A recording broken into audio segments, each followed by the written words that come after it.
É verdade que o Coronel Cid vai ser o primeiro a ser ouvido? Há um acordo da senhora com quem foi feito e é necessário que ele seja o primeiro?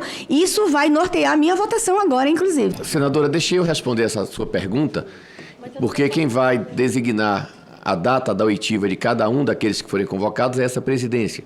Eu posso afirmar a Vossa Excelência de que comigo não há nenhum tipo de acordo dessa natureza. Senadora, que há um acordo para que o Coronel Cid seja o primeiro a ser ouvido. O cronograma de oitiva já foi divulgado, tem acordo, com quem foi feito o acordo, como eu não sei deste acordo, e isso vai implicar na minha votação agora, porque eu não acho que o Coronel Cid tem que ser o primeiro a ser ouvido. Se for esse sentido, eu só queria saber. E aí, presidente, mais uma questão aqui para a gente se organizar. Para a gente se organizar. Para falar, o senador vai ter que se levantar e ir até a mesa, se inscrever.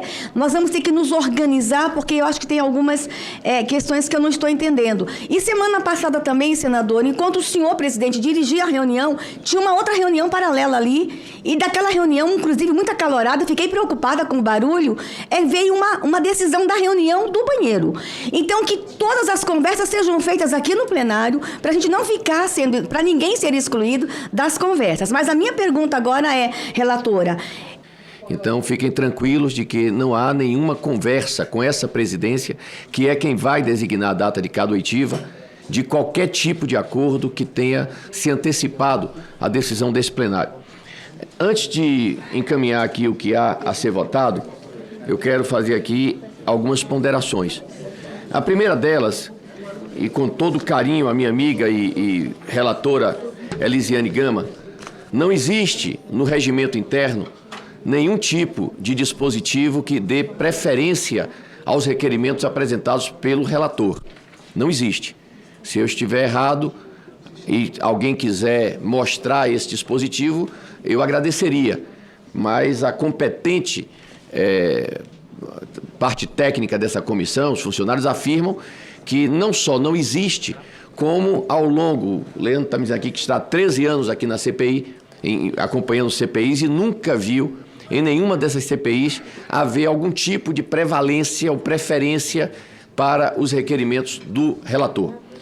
Dito isso, eu também gostaria de destacar o seguinte: nós estamos diante de um assunto e de um trabalho que o Brasil inteiro espera de nós uma resposta e que todos estão muito ansiosos até para que haja uma resposta dessa CPI sobre o que de fato aconteceu no dia 1º de janeiro.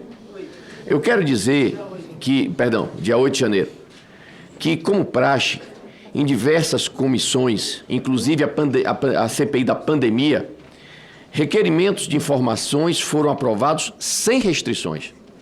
Sem restrições. Todos os requerimentos de informação foram aprovados. Porque esses requerimentos oxigenam a comissão com informações e dados e não prejudicam o direito de terceiros, como convocações ou transferências de sigilo o fazem. Aqui, algumas pessoas colocaram, alguns parlamentares colocaram, de que talvez uma convocação possa constituir em um assassinato civil, morte social. Foi essa expressão muito bem posta pelo senador Cajuru. Entretanto, pedir informações não prejudica ninguém.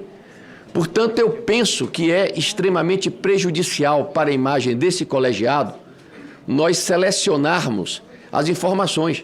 Porque fazer um pedido de informação, o pior que pode acontecer é que a informação chegue aqui, não seja importante e nós não a utilizemos. Mas não há por que nós cessearmos e fazermos aqui uma seleção visando dar apoio a uma tese e contra outra tese, recusando que nós façamos a aprovação de todas as aquisições de informações. Quero reivindicar a pertinência do requerimento do senador Rogério Carvalho.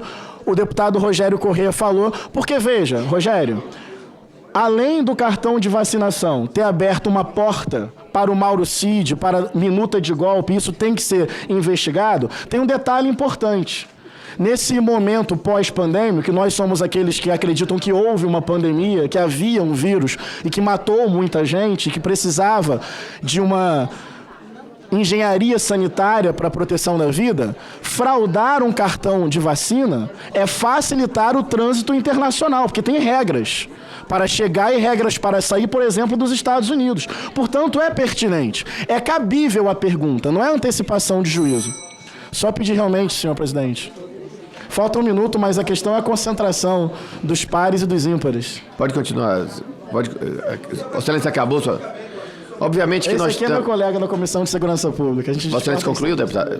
Você tem um minuto para... Obrigado, senhor presidente. Fraudar um cartão de vacina é cabível a pergunta, não antecipação do juízo. Se não foi feito para facilitar trânsito internacional, enquanto um golpe era arquitetado no Brasil. A pergunta é válida, ela é pertinente. Ou não é estranho o presidente... Vocês lembram, Vossas Excelências lembram de um presidente viajando antes de terminar o seu mandato? É importante dizer que Bolsonaro viajou antes do dia 1º de janeiro. E se há indício de fraude de vacina que facilita trânsito internacional para chegar em outro país e dias depois há uma tentativa de golpe, óbvio que isso me parece pertinente e digno de investigação. Obrigado, senhor presidente. Vou me ater ao mérito da questão de ordem e voltar ao início da nossa reunião com o pedido do senador Randolph e depois da deputada Jandira. Vamos lá. Nós não estamos debatendo, em tese, nesse momento, o que vai ser aprovado ou reprovado. Cada deputado tem direito a concordância, discordância, destaque e voto. Então, esse é o primeiro ponto. Não estamos debatendo o que vai ser aprovado ou reprovado. Existe uma metodologia de trabalho.